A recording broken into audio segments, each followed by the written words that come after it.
you've been censored, you've been criticized by different health institutes. But when you cut someone's tongue out, you're not really invalidating what they're saying. You're just telling people you're afraid of what they're saying. Does the fact that you're a doctor change any of these guidelines? On YouTube, you only get their rubber stamp of approval if you are a doctor that agrees with their community guidelines. What's your take on Ozempic? It's a reaction to the fact that ultra-processed foods make us hungrier. Let's talk about the impact technology is having on people's health. I think we need to ask reasonable questions about whether these radio frequency EMFs are affecting us at a cellular level. This is a paradigm-shifting perspective for our healthcare system. I'm Nicole Shanahan. Welcome to Back to the People podcast, which highlights the growth of a movement uniting America, where our government is free from corporate capture and where we give voice back to the American public.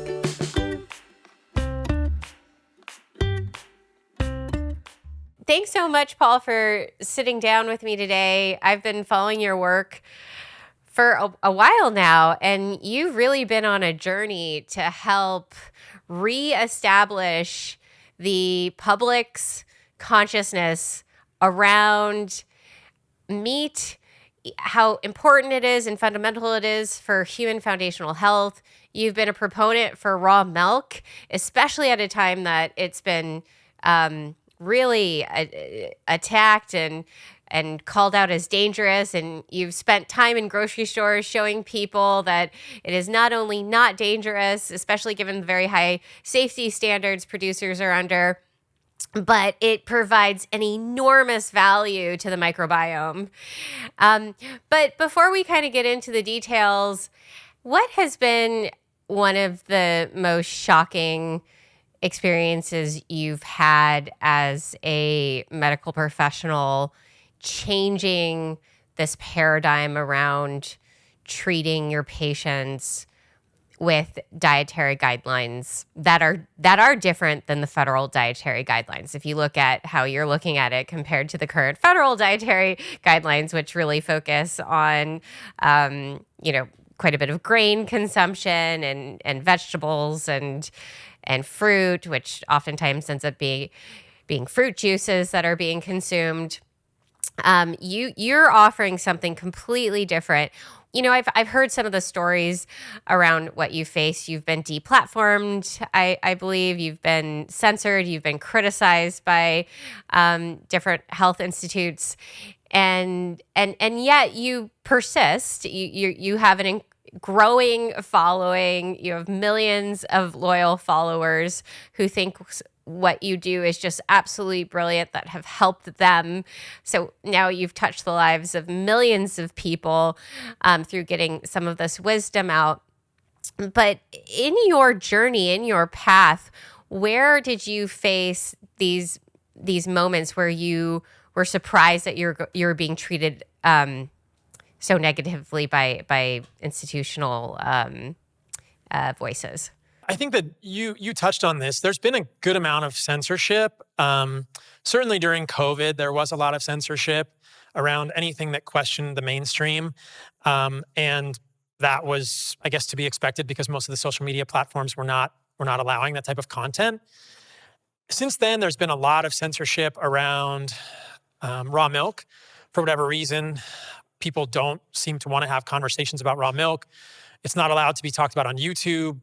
I think stuff around that is particularly controversial. I'm trying to think what else. I've definitely had a lot of posts on raw milk censored and or questioned. There's been some hit pieces written about seed oils as well. I've had posts on Instagram fact-checked, right? Who checks the fact checkers? But posts about RF EMF, so radio frequency EMF, have been fact-checked on Instagram. Posts on seed oils have been fact-checked on Instagram. A lot of posts on seed oils used to get either fact-checked or taken down on Instagram. It's interesting, across platforms, there seems to be different community guidelines and different baseline acceptance of what is fact and what is true and untrue. So again, I'm not sure who determines these things. With regard to seed oils, there was a meta-analysis. Does the fact that you're a doctor change any of these guidelines? No, it doesn't. And in fact, yeah. So on YouTube specifically, there is a sort of rubber stamp of approval you can get that says you're a doctor, but they won't give it to me. And the application for that involves saying or proving that you are a board certified licensed physician. And so I can provide YouTube with all of my credentials. Here's my license in California. Here's my board certification, all this stuff.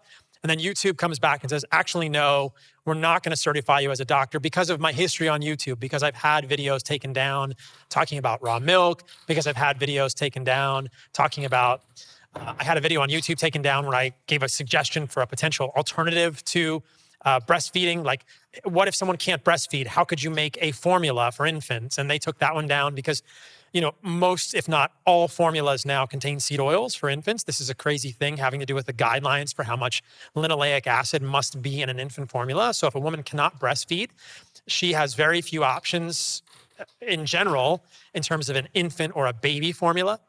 So that video got taken down. And I think probably because I had videos that might have been censored or taken down during COVID, YouTube says, no, you have too many yellow flags from the past. We're not going to certify you as a doctor. So on YouTube, you only get their rubber stamp of approval if you are a doctor that agrees with their community guidelines, or you're a doctor that agrees with their community paradigm. So you don't get to talk about things on YouTube as a doctor. So I don't even know what you were saying during COVID because you were censored, but what were some of the things you were saying during COVID? So during COVID, I was just questioning whether there was any precedent for requiring people to become vaccinated to keep their jobs in the situation where people could then not take legal action against a pharmaceutical company administering a vaccine on the back end. So the idea that people would lose their jobs or were required to get vaccinated and then had no legal recourse if there were any negative side effects from a vaccine later on, that seemed to me to be historically unprecedented, or at best a massive hypocrisy in terms of what people were placed in the position people were placed in. So I was also talking some about the efficacy of the vaccine and these sort of things, and speaking some about metabolic health and how there really wasn't any conversation during COVID about the importance of being metabolically healthy, or though there were plenty of studies showing that the majority of people who were hospitalized with serious events during COVID were obese and had many risk factors for metabolic syndrome. So these conversations were never at the forefront. It was just, here's the vaccine, you should take it. If you're not taking it, you're hurting other people, when in fact there was a lot of conflicting information about vaccine efficacy and transmission rates. And so any conversation about those things would lead to immediate censorship. My Instagram account was deleted because I was talking about those things. So I was sharing tweets. Twitter was allowing more of this at the time, though I know that there were still some censorship things happening on Twitter. And so I was sharing tweets on Instagram, questioning these things, and my Instagram account got completely deleted. So I would say maybe 2.5 years ago, I had to start again from zero on Instagram, and that's fine. I mean, probably for the better in the end. But yeah, there were a lot of things during COVID that were not allowed at all. I just keep hearing more and more of these stories and meeting the people behind the stories and realizing that these are qualified individuals and there's nothing really overly sensationalized or conspiracy oriented at all. There's just these reasoned questions, comments, concerns, and offering of advice. And we were told that these guidelines were actually designed to keep conspiracy theories off the internet. But this is, everything you're saying right now are all of the questions that many people are asking, including government officials. There's multiple court cases. There's evidence, pouring through that many of these things, had they been known in 2020 and 2021, would have probably saved quite a few lives, prevented quite a few injuries. Undoubtedly. And with regard to COVID and the vaccinations, the way that people were censored talking about personal stories of vaccine injury was just, I didn't understand that at all. It kind of goes back to what we were talking about before a little bit. How can we invalidate humans' lived experiences? It's crazy. People have had vaccine reactions to all sorts of vaccinations in the past, and those are not allowed to be talked about. So I don't understand that. This is a human talking about their experience. They're not necessarily even saying it translates to anyone else. They're just saying this happened to me. And so, yeah, it's a tough thing. And it's interesting to me that so many of the theories that were originally considered quote unquote conspiratorial in the COVID sphere, many of them have now been accepted as likely true or probably true. Abundantly true. Yeah, evident. Yeah. And so we've come through a strange time, and it's also slightly frustrating for me that very few of the people, if any of the people who were actually in the wrong are being held accountable, or a lot of people just seem to have walked away from it, and there's not been much discussion of any of these things that people were advocating for that were evidently wrong, that have hurt a lot of people, and nobody's being held accountable at any level. So, the doctors on YouTube who have the stamp of approval from YouTube, many of these doctors were strong advocates for a COVID vaccination for all people, and they still are the ones upheld by YouTube as the most credible physicians in the space, and that remains to be seen. But yeah, I think that having an MD doesn't get anything, and I don't know that it necessarily should. I think I should have to defend my ideas, but when social media platforms won't even let you defend your ideas, and there's really no unbiased arbiter of any of these conversations, it's an unlevel playing field, but we kind of know that at this point. Yeah, I think we know it, but it doesn't take the negative impact away from an environment in which people, well-meaning people, are looking for information. They're suffering.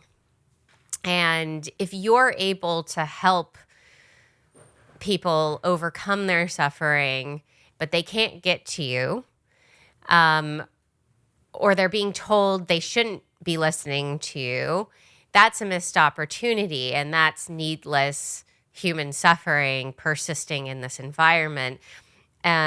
This is where, we have to actually start taking a hard look at what the damages are, in order to understand the extent of those damages, in order to then seek relief. And if the damages are that you had, 600,000 followers who you had helped previously that could no longer access information, very valuable information, and those people couldn't then, seek further guidance, or it prevented new people from seeking helpful information. We do limit the public's ability to to do what's right for themselves, to self-sustain, to have self-reliance, to have self-dignity. And so going into the real details, the real human element of where the harms are being experienced due to silencing the qualified voices of MDs is I think quite, it's quite criminal in many ways, because you're forcing individuals to continue on in a state of pain that we have every ability to address and that they could self-address, but you're preventing them from having that ability. I mean, I think other people have said it. The answer to bad speech is not censorship; it's more good speech. So, and I'm probably misquoting that phrase, but it's like, I think, and there's another. I'm sure you've heard this great example. When you cut someone's tongue out, you're not really invalidating what they're saying. You're just telling people you're afraid of what they're saying. And so, Yeah. I think the answer here is not censorship. It's just open forums for consideration of ideas. And I appreciate that X, Twitter, is much more open now than it has been in the past. But I think we need more of these forums where people can speak, and the consumers can educate themselves, consumers, patients, humans, and we can decide, which things are valuable and which things to discard. But I think open discussion is the way forward. Open forums, respectful debate. I don't know where respectful debates have gone, but sharing of ideas, this is the way forward, not the censorship of ideas. That doesn't make any sense. You can't just, trying to cut someone's tongue out. It's not the answer. Yeah.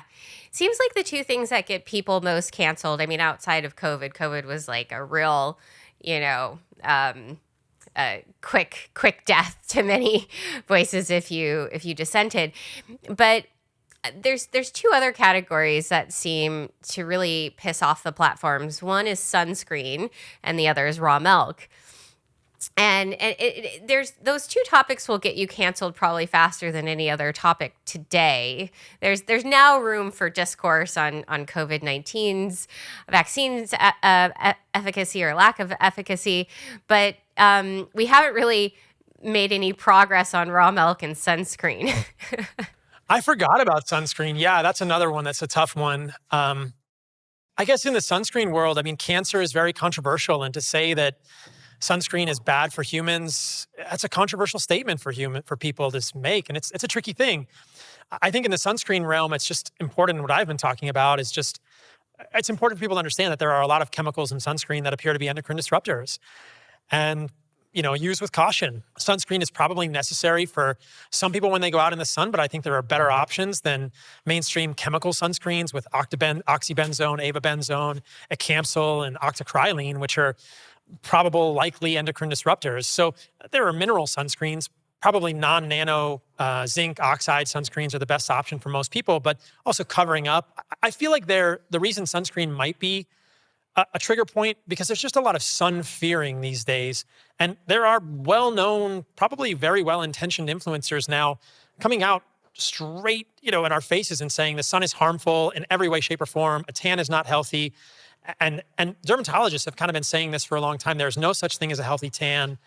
I don't understand this from an evolutionary, historical, anthropologic perspective. Humans have been in the sun I think most animals have a sense of when they've gotten too much sun. This is just intrinsic to life on the earth. Most of us crave the sun. Well, you can't produce vitamin D naturally without sunshine, nor can you produce, it turns out, melatonin. Exactly. And no one is really talking about the importance of sunlight for melatonin. We can supplement with melatonin and we can supplement with vitamin D, but questions remain about whether that's the same as being in the sun. Circadian rhythms are important to have the sun in your life. I mean, to have the sun in your eyes in the morning, that's very important for programming your circadian rhythm. When I lived in Seattle, I was a resident at the University of Washington after medical school, and I can tell you that the sun feels really, really good as a human after a Seattle winter. We know that endorphins are produced when you go out in the sun. So these are the feel-good chemicals in our bodies, suggestive of some sort of evolutionary mechanism that spurs us as humans to crave the sun in reasonable amounts. Nitric oxide is also produced in the skin when we're in ultraviolet sunlight with the full spectrum of visible light and other lights, other light wavelengths. And nitric oxide is important for vasodilatation. There have been studies in humans showing that blood pressure is reduced when we go out in the sun. And yet dermatology, mainstream dermatology for years has been saying, stay out of the sun, full stop. And you just think, where have we lost? Like, what's the disconnect here? It's crazy. Well, and it's why the geoengineering has been able to persist without much concern related to human health, because it's already been laid foundationally that the sun is not necessary for human wellness. And that couldn't be further from the truth. We need direct sunlight. A good number of hours of the day. I mean, what is your suggestion? Is it 2 hours at least? And is it mostly morning sunlight? It probably depends on skin tone at base, where you are in the world, and the season. So I live at the equator. Half of my heritage is from Sicily, so I have Mediterranean heritage. I tend to get kind of dark when I go in the sun. But I think it depends. There's a great app called D-Minder, and there's a few others out there that people can find where you can actually calculate how much vitamin D is made based on your skin tone, the latitude, and the place in the world at that time of year. And you can see how much vitamin D you're actually making in your skin. Most vitamin D supplements are 2,000 to 5,000 IUs. It takes a good amount of time for most people to make 2,000 to 5,000 IUs of vitamin D in their skin when you're in the sunlight. So I think that if people are pale, less sunlight is necessary, and morning sunlight is better because there's less UVA and UVB, or no UVA and UVB, depending on the actual time of day. But there are visible wavelengths, there's circadian rhythm programming. You can get some grounding if you take your shoes off and go in the sun. But I think, I mentioned this earlier, but I think most of us as humans have an intrinsic sense of when we've gotten enough sun. If you are sitting indoors and the sun looks delicious, it just looks like something that you want to go into, and you go into the sun and it feels heavenly, your body probably needs that sunlight. And obviously do what you can to moderate your sun exposure. Try not to get sunburn. That's not a good thing for humans, but there's a reason that we crave the sun. It just depends on an individual basis where we are. And we can use other metrics like lab-based metrics, checking things like 25-hydroxy vitamin D to get a sense of how much sun you need based on your vitamin D level as one metric if you're not supplementing with vitamin D. But, a lot of people live in places And vitamin more D isn't exactly a vitamin, right? It's hormone. We call it a vitamin, but it's actually a hormone. Yeah, it has roles all over the human body. It affects genetics. It affects which genes are turned on and off. It's a hugely valuable hormone for us. And we make it in the sun. We can supplement with it. I think questions remain, like I said, of whether it's the same if we supplement versus the sun. But yeah, vitamin D is critically important. And I think that intuitively, most people understand, unless they've been totally programmed by the anti-sun establishment, most people understand that going in the sun feels good. And it's probably a positive thing for us. Yeah. Raw milk. That's another one that will get you canceled pretty fast. And it seems like your experiences of being deplatformed and censored have largely been around raw milk, if it wasn't about COVID, but in more recent times. Why do you think that's happening? You're a doctor talking about the benefits of raw milk. I haven't seen anything odd in any of your posts about raw milk. It's actually all backed by peer-reviewed science. I think in most, if not all, of the content that I do about raw milk, I put a warning and I say all raw food carries a risk of contamination. A lot of people get sick from sushi, despite it being delicious. A lot of people get sick every year from eating raw spinach or raw vegetables. A lot of people, even deli meats, which aren't raw, but a lot of people get sick from deli meats pretty regularly.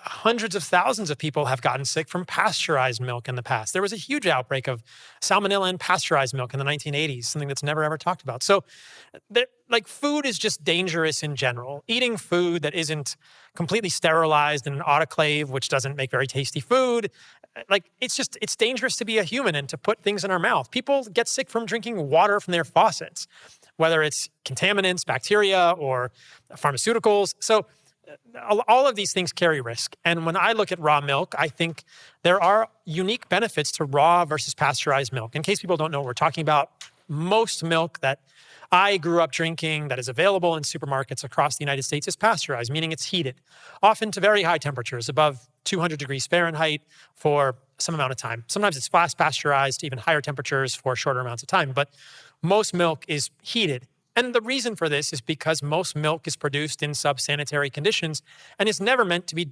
drunk raw. Most milk is not safe to drink raw, but if you are milking a cow and you're cleaning the udders, like many farms in the United States are beginning to do now, and you're testing the milk regularly to look for contamination, and you're chilling the milk quickly after you collect it, and you're collecting it into a clean vessel, preferably glass or metal, raw milk is pretty darn safe for humans, all things considered. And there are many studies which now show unique benefits to raw milk. I mean, the Gabriella study, other studies which are observational, but they're very compelling. And this association is consistent and strong that kids who grow up on and off farms drinking raw milk have lower rates of asthma, eczema, and allergies. There appears to be components in unpasteurized mammalian milk across species that are probably beneficial for humans across the life cycle. Certainly when we're babies, breast milk is valuable for us. That's not a question, and that's raw. That's not pasteurized from a mother's breast. But even across species as we age, this raw milk, I think, is beneficial for humans. Beyond that, there are many, many experiences now of humans, this some lived human experience for which we don't have randomized controlled trials. But I meet people all the time when I'm traveling who come up to me and tell me that they have lactose intolerance, but they can drink raw milk, and that raw milk was beneficial from hair, skin, and nails, other things that benefit from the calcium. Yeah, all kinds of benefits. Fun story. Jacob just ate his first cheeseburger in 15 years on 4th of July. Okay. And he did it because he had set up his gut microbiome with raw milk. And the cheese he ate on his burger was raw milk cheese. And he wasn't able to do that before. Oh, it would have ended him up in, a very dire state had he eaten a cheeseburger before. I mean, even the tiniest bit of exposure to milk made him incredibly ill. Wow. And this is 15 years without having had any dairy. And we built him up for it, and he really went for it. And he didn't just start with one slice of cheese, he went for 3, and he was totally fine. It's incredible. And dairy is valuable for humans. If you look at studies in medicine, there are certain fats that occur predominantly in dairy. These are odd chain fatty acids. There's 15 and 17 carbon saturated fats. And they're consistently strongly associated with better health outcomes in humans. They're odd chain fatty acids. It's rare to find odd chain fatty acids. Most fatty acids that we have are even chain. And so dairy fat is very healthy for humans. It also contains vitamin K2, which is consistently found in studies to be strongly associated with better cardiovascular outcomes in the Rotterdam study and others. So milk, cheese, yogurt, kefir, some people say kefir, these contain valuable nutrients for humans. And so getting dairy in your life is a plus. It's a value add for most humans.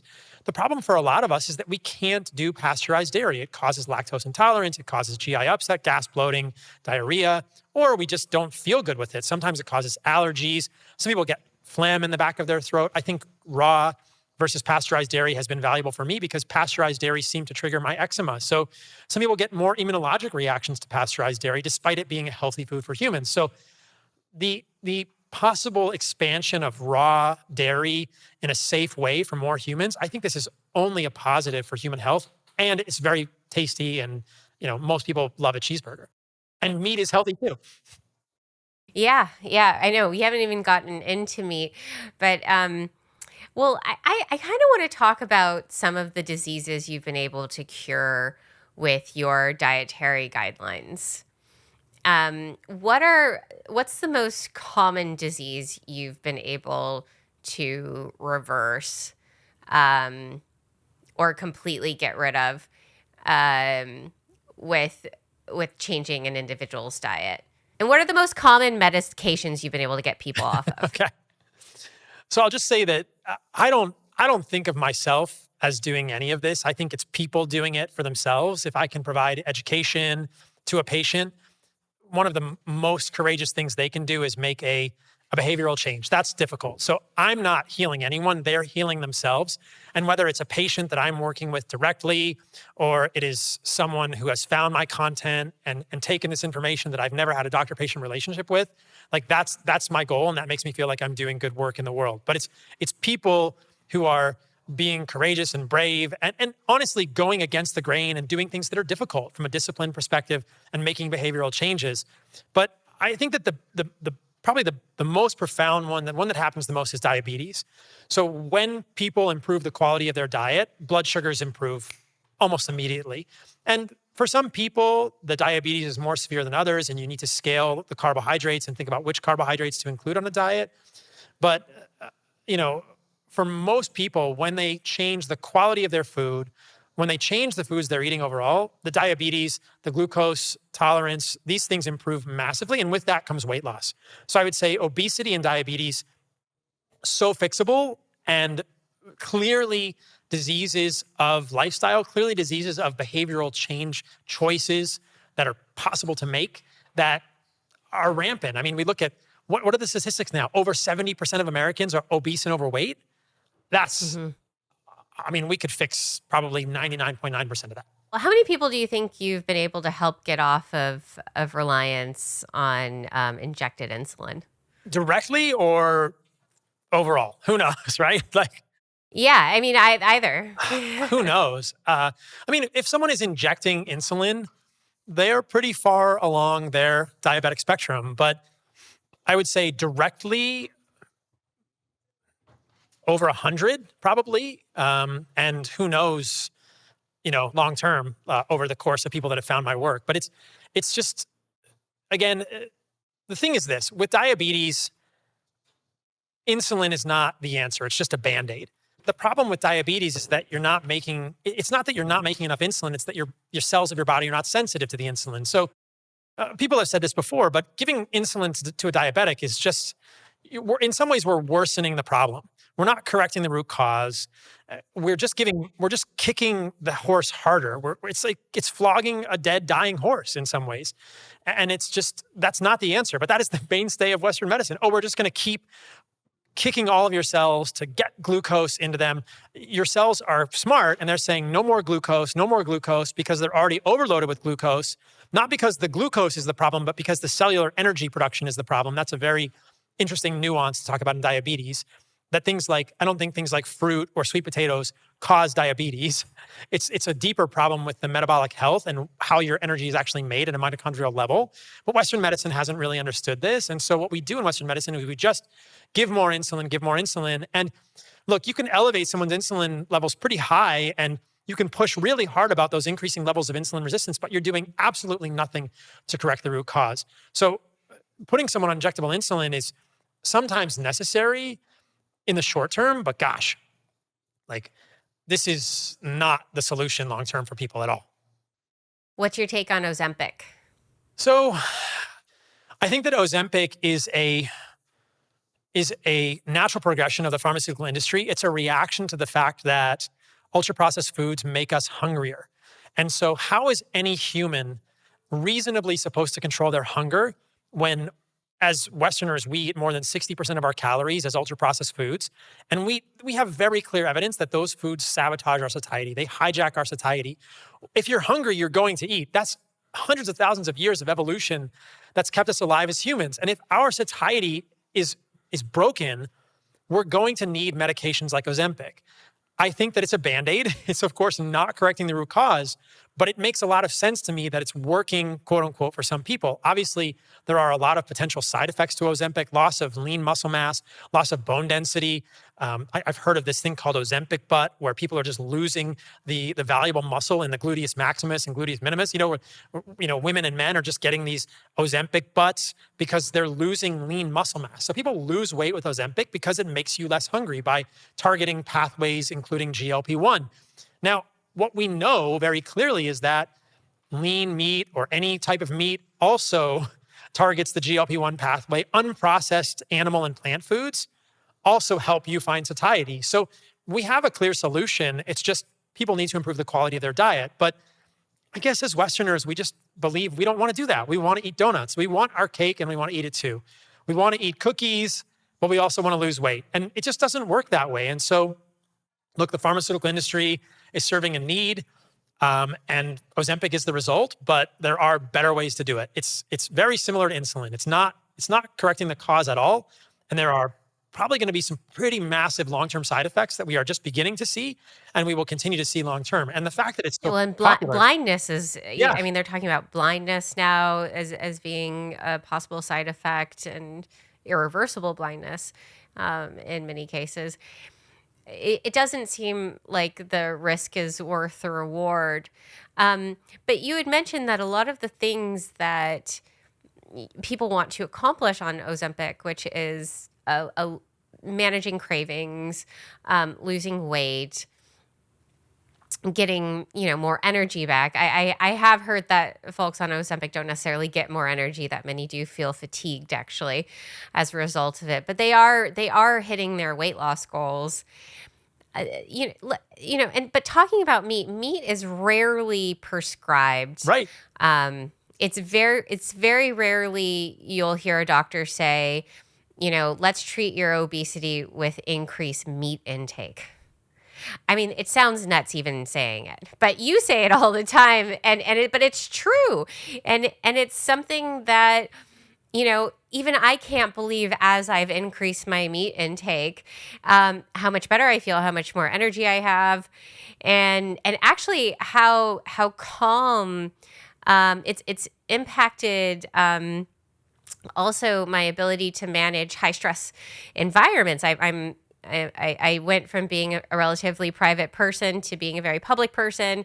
It's a very high stress situation to go into this world, into a presidential election, and be out in front of people every day.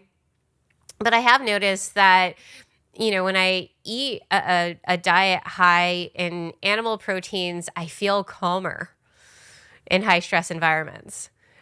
What's that about?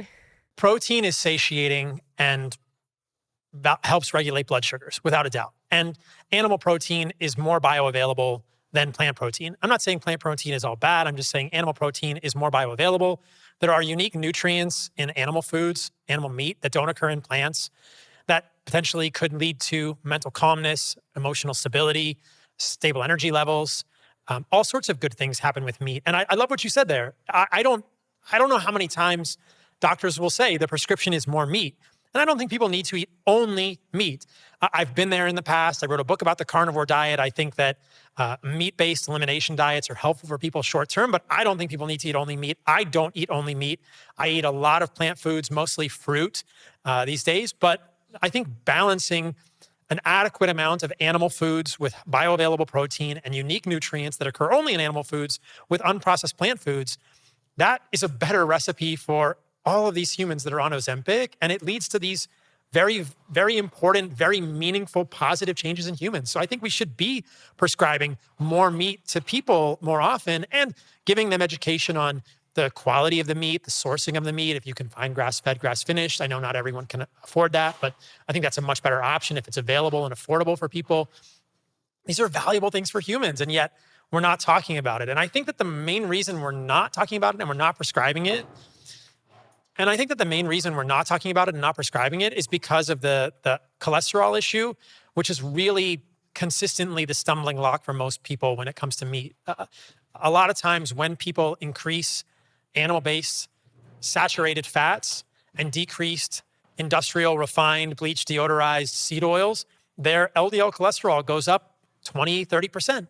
And doctors get worried. And so we've just decided, because cholesterol is such a lightning rod, it's such a very controversial issue within medicine, that anything that raises your cholesterol could not possibly be good for you, Nicole, even though you feel better. Or I've had people go to doctors and say, I literally told my doctor I've lost 60, 70, 100 pounds. My diabetes is fixed. My mood is better. I'm sleeping better. I have more libido. And the doctor says, but your cholesterol's too high. What are you doing? Like, whatever you're doing is wrong. And it's ludicrous, right? The myopic perspective here is impressive. It's crazy. Well, but there's good. They've said there's good cholesterol and there's bad cholesterol. I have higher LDL, but I think it's helpful. I'm pretty athletic. I am pretty active, and it seems that it's actually been a benefit. So who's failing to do the studies on LDL? There are a lot of studies on LDL. I don't think anyone is failing to do the studies on LDL. I just think that we're kind of back to the position where the mainstream medical establishment looks at people like me and they say, you did your residency in psychiatry, Paul. You were interested in mental health. What do you know about lipids? And to be fair, there are people who are more qualified in terms of cardiology residencies and practice to speak about lipids. But I think that there is a space for, like, I can self-educate. Like, what I learned in medical school was how to read studies, and I would debate any cardiologist on lipids. It's just a different perspective on these things. So traditionally trained people with regard to lipids, they kind of, this is an old boys network, right? They're going to say, no, you're not a lipidologist, Paul. You're not a cardiologist. What do you know about lipids? But to take the absurdity of this even further, there are a lot of very smart people in the space talking about lipids who have no medical degree. They're engineers. They're thinking about things from a systems perspective. So this appeal to authority, I think, falls flat over and over when we actually look at what people are saying. So it's not that the studies haven't been done. There have been a lot of studies. We could always use more studies on cholesterol. It's just that people are not willing to have open conversations about this. It's a very complex topic. How is any health consumer to really navigate the world of LDL and cholesterol? It gets more complicated every day, and there's different particles. There's LDL, there's oxidized LDL, there's LP(a), there's HDL, there's VLDL, there's remnant particles. It's confusing. And so it's just that I think that we just need more open discussions and actual debate rather than censorship, right? Because what happens now is, of anyone who questions the mainstream narrative just gets silenced generally, or their work is invalidated. And why are you listening to those people? When there are people having positive experiences in their overall life, their metabolic health is getting better, they're curing diabetes, obesity, mood disorders, sleep, libido, fertility is getting better, but their cholesterol goes up. And you think, how can you tell me that that is an increased cardiovascular risk when everything else got better? So the idea that ApoB containing lipoproteins, this is LDL and some other particles, but mostly we're talking about LDL. The idea that these cause atherosclerosis is just the notion that we need to have more debate on, because I agree that there is evidence they're part of a causal cascade of atherosclerosis, but that doesn't mean that they initiate the cascade. Something can be involved in a pathological process in the human body and not initiate the cascade. And the example that I've used in the past is wood and fire. So you need wood to make a campfire, but that doesn't mean the wood caused the campfire. And the context is very important. Wood is useful to build houses. If you get rid of wood in the human body, the analogy would be if you get rid of LDL in the human body, LDL has valuable roles. LDL has immune roles. LDL particles, along with other lipoproteins, can be very useful in the setting of acute infection. We know that people in the ICU who have lower levels of LDL cholesterol die much sooner from sepsis. So LDL is very valuable in the infectious context. There were studies during COVID talking about this, how people with lower LDL levels were doing worse with COVID. We know that these lipoprotein particles can interrupt the transmissions, the communications between bacteria, potentially even viruses in the human body. LDL particles move raw materials around the body, cholesterol and triglycerides. These are precursors for hormones.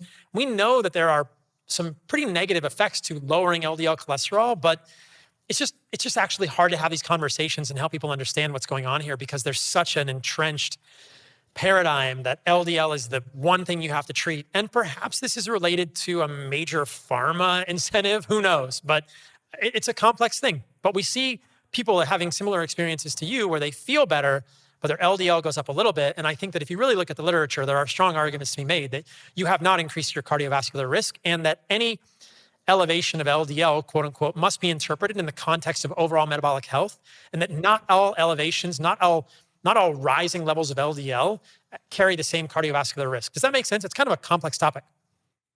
No, it makes tons of sense. I didn't realize there were so many different lipid profiles, and the way that they interact in our biology is probably incredibly complex.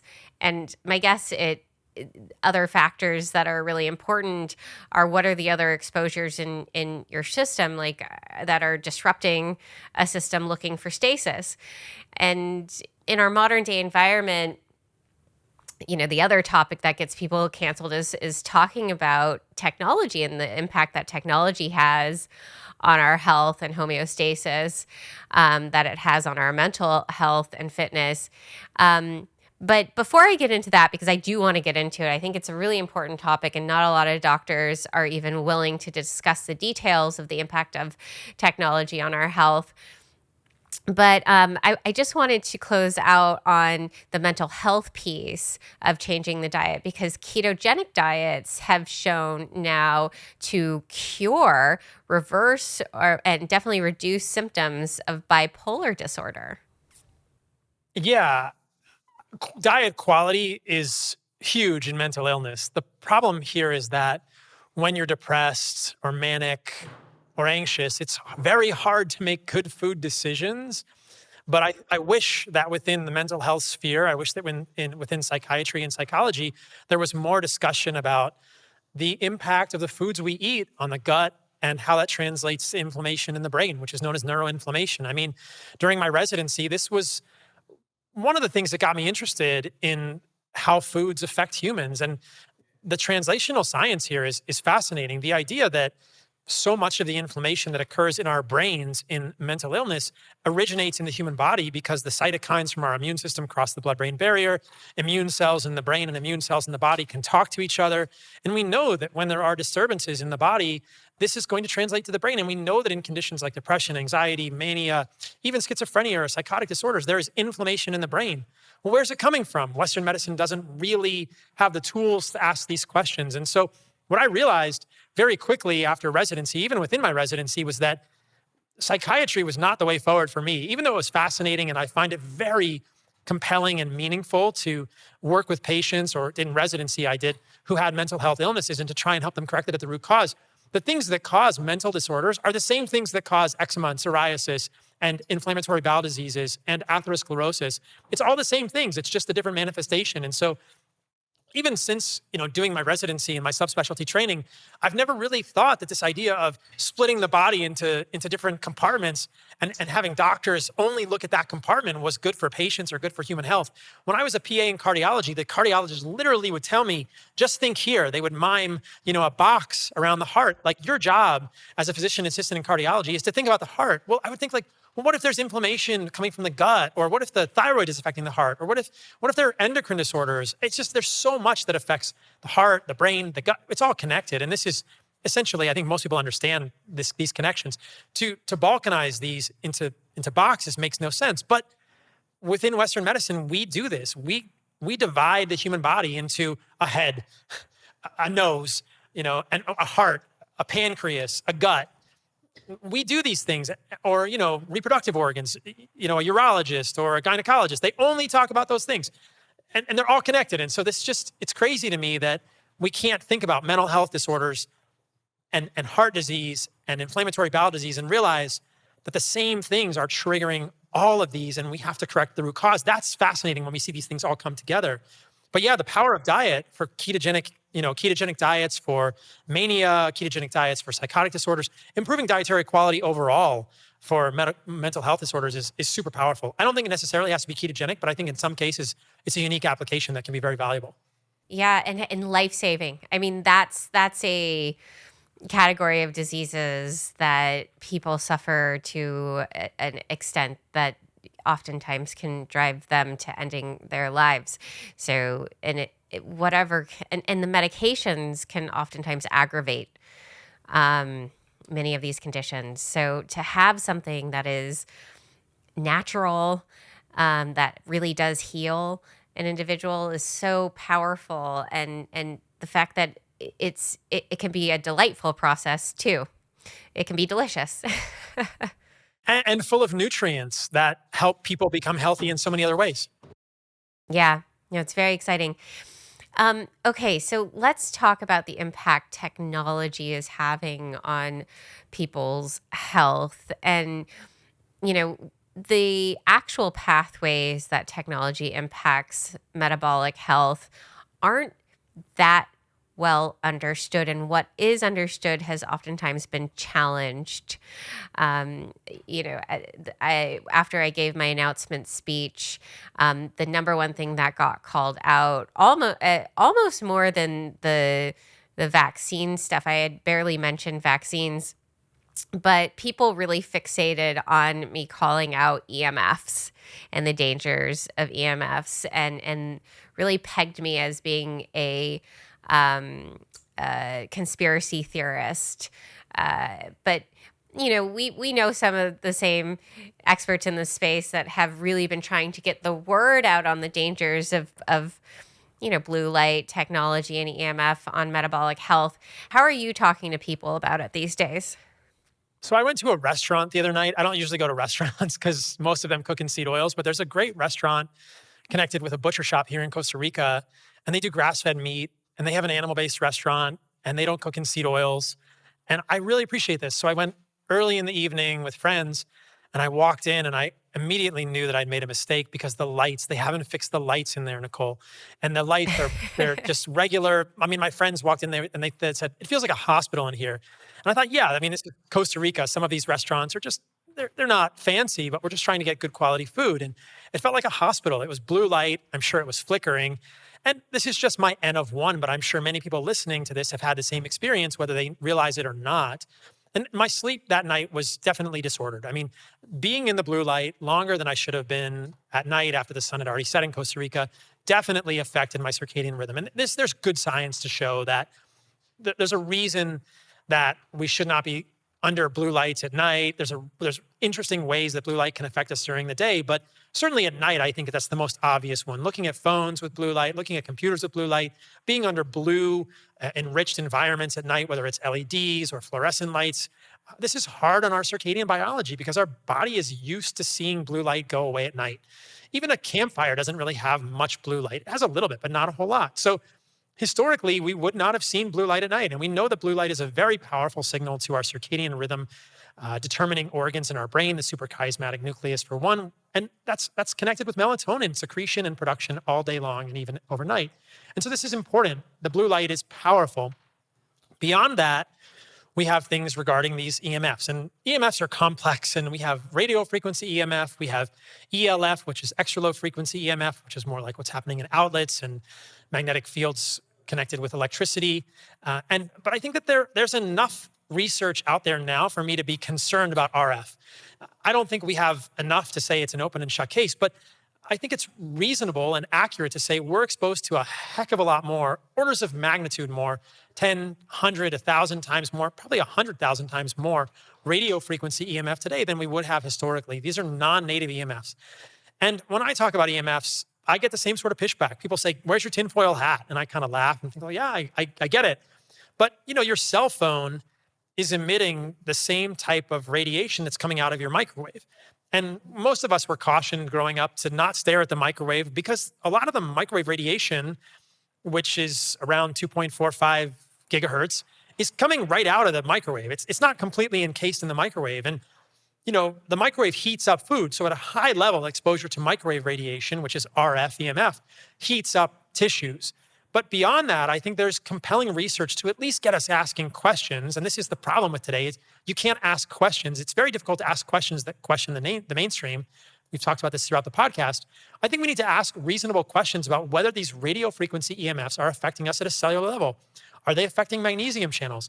Are they affecting other cellular dynamics? These are questions that remain. And there is certainly evidence to suggest they may be. Now, again, we run into this problem, like who's funding this research? It's not going to be good for cell phone companies. And it's fairly disrupting for people's lives because we're literally swimming in radio frequency EMFs now. And you can take steps to mitigate this. You can put your phone on airplane mode, especially when you're not using it. You can use speakerphone. You can be aware that AirPods are very powerful, and using those is certainly going to expose you to more of this. You would want to unplug your phone at night, not have your phone near you while you're sleeping, maybe even turn the Wi-Fi off in your house at night. That can significantly mitigate these things. But we just need more research, and I think that the part of this that disturbs me the most is that these conversations cannot be had without being called a conspiracy theorist, that we're essentially discredited immediately when you're questioning the mainstream, despite there being some concerning science on many of these things. So I don't think we know what EMFs are doing to humans. We just don't know. And we certainly know that blue light is harmful. Our mitochondria have an electron transport chain. So within these organelles, which are in every single cell in our body, we have electricity running through them. And that electricity is what powers our cells. It goes beyond just the production of ATP, but it's signaling, it's regulating, it's supporting, it's holding up the energy in our body, literally. So presumably, if you interrupt that within the cellular body, there's going to be, a measurable effect, especially over time. Yeah, we are bioelectric beings. Who said that? I sing the praises of the body electric. I feel like it was a poet. Maybe it was, I don't know. I'm sure I'll choose the wrong poet if I say it was, but it might have even been Walt Whitman, but maybe I'm completely wrong. I'll get roasted for that. But we have electric bodies. We are bioelectric, magnetic human, organisms. To suggest that these microwaves coming out of your cell phone could be potentially harmful, that ELF from power lines could be potentially harmful, these are not absurd suggestions. And I fear that in 10, 20, 30 years, we will potentially understand how harmful these things are for us, and humans will have been harmed as a result. I mean, there's no shortage of lawsuits and insurance claims around high voltage power lines. And if you use a meter, like a tri-field meter, to look at a magnetic field and you walk under a high voltage power line, there's no question that there's a large, large magnetic field. You can measure the milligauss of the magnetic field under a power line. And so this is ELF. This is not radio frequency EMF. But again, it is an electromagnetic field. And so within that literature, the ELF literature, there's a lot of suggestion that these are harmful for humans. Increased rates of blood and bone cancers in children. Many insurance claims paid out. I think that these high voltage power line workers have special insurance that they must obtain because of the potential for connections with, negative health consequences long term. And we're kind of just poo-pooing this, saying it's all safe. EMF is non-ionizing, Nicole. What's the big deal? We know that X-rays are problematic because they ionize and that can potentially damage DNA. But there's a whole different world of cellular organelles and channels in our bodies that are affected by these things that we should not ignore. Yeah, it's interesting that in our common consciousness, we are open to this idea that there is radiation in our environment and that radiation can lead to harmful outcomes in certain cancers. But yet, when you call out EMFs more generally and call out the state of where wireless technology is going, it's only increasing in power generation after generation. It's only increasing in total capacity of data packets that are being transferred between devices. So speed, energy, and density is all going up. And speaking to individuals that study these fields, they become these polarized fields in order to move the information, because that's how you are able to transmit these packets, as you polarize the field to hold the information intact as it moves from one point to another point. But humans are not happy living in polarized electromagnetic fields. Humans need to have these very singular, consistent fields that are not consistently interrupted by polarization. So it's really hard for me to understand where the criticism on conspiracy comes from when these are actually well established parts of the engineering of how you construct wireless technology, and how you design these data packets. Yeah, I mean, also, alternating current versus direct current. There's a lot of things we're exposed to today. And I guess this is kind of the broader conversation that we're having, is that there are a lot of things that we are doing today, the way we're eating, the way we're living, our light environments, our electromagnetic environments, that are very different than what humans were doing for hundreds of thousands of years. And some of that may not be an issue, but a lot of that could be an issue. And again, I'm not suggesting that humans return to living in thatched huts or wearing But what's wearing at loincloths. stake, Paul, if we don't address this? Because I take people on this journey where we talk about the science and we talk about health and how wonderful it is to have health and how cows aren't bad for the climate as they've been described, and that good grazing practices are actually incredibly beneficial for climate health. So I take people on this journey, but then I end up at the same place time and time again, which is, what does it mean to be human? What's at stake? And why is it precious to protect? Because I do find myself coming to that argument time and time again when constantly confronted with, oh, it's not that big of a deal. It's not going to kill you overnight. It may not be killing us overnight, but the question is it killing us slowly over the course of our lives? And yes, we all die, but what is the quality of our life while we're living it? So I think your point is very well taken. I think there's nothing less at stake than the very quality of lived human experience. I've seen this firsthand in medicine, in all the years I've been practicing as a PA, in PA school, in pre-med, in college, in medical school, in residency, decades in medicine. And it's so tragic to me when humans don't get to live life with the fullness of life that they deserve. And I think that is all of our birthrights.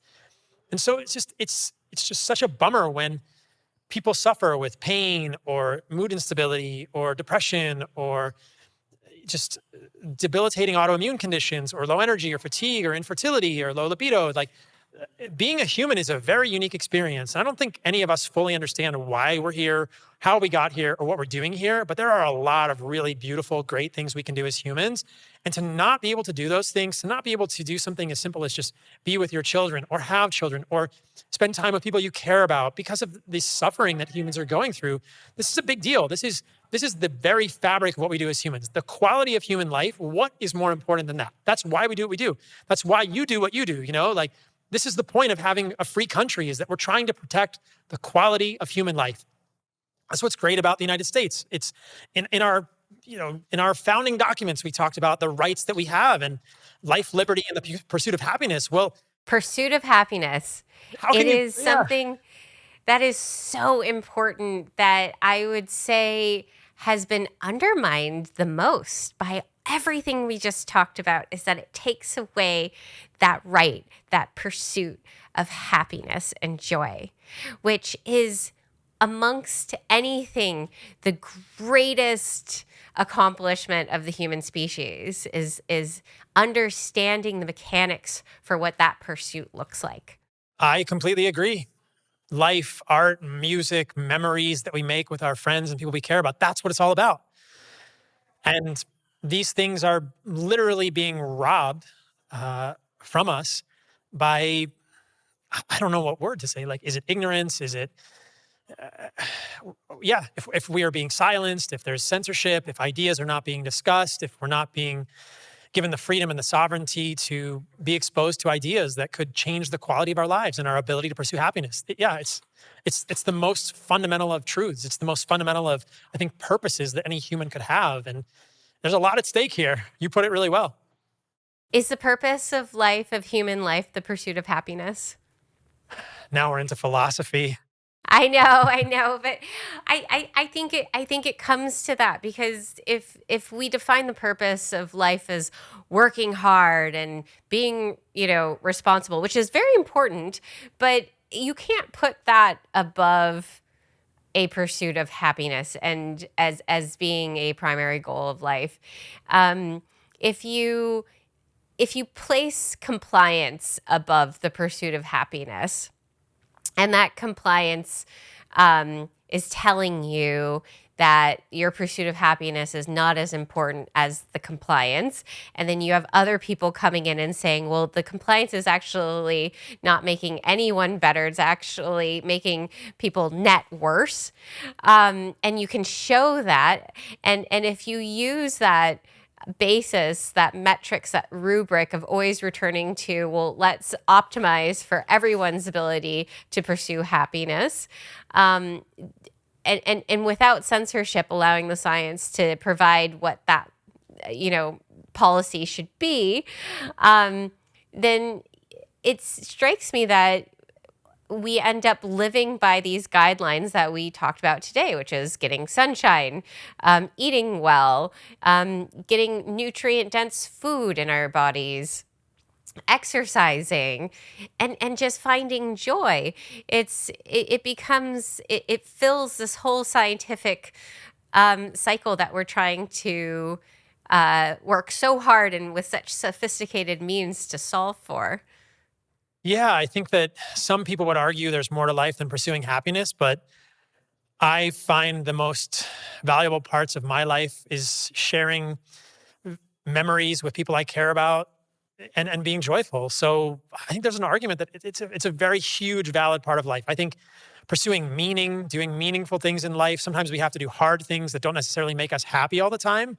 But ultimately, I think every human has a right to a full quality of life and to be able to pursue that happiness. And it's a huge part of life, that joy and that meaning that comes from that. And that's being taken from us.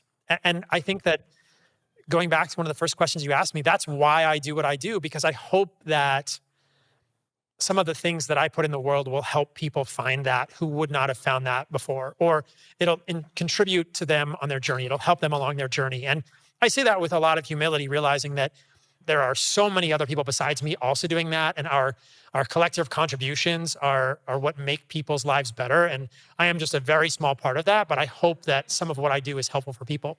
Well, I think collectively and individually, it's true that this movement of reminding people that they have a birthright to happiness and health and liberty is foundational to every medical profession. And if you guys continue to show us what that looks like, it is definitely going to change the overall paradigm and collective conscious. So I appreciate you very much. Thank you for taking all of this time today to chat with me. And I hope that we can inspire more doctors to go forward and recommend increasing more nutrient-dense foods into people's health regimens, because getting people off of addiction to injected insulin would be so groundbreaking for this country, because so many people rely on it today.